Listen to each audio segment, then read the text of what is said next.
سلام. ببخشید تفسیری؟ نه ترس. این سه شنبه رو من اومدم زمان برداشت ذرت علوفه تو منطقه فریدنه و همینطور زمان بلالخوریه. با من همراه باشید تا گوشه از برداشت این محصولا بهتون نشون بدم. پس با من بیاین. دوستان، بهترین بلالی که ما شبا دور هم میشینیم با آتیش درست میکنیم و استفاده میکنیم شیر بلاله. حتما استفادهش کنیم.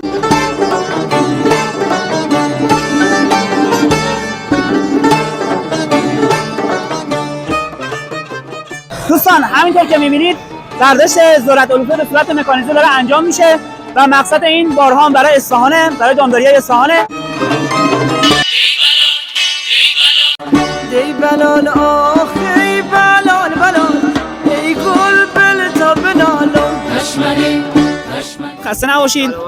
برداشت امسال چطور بود؟ خدا را شکر بد نبود. خب خدا رو شکر.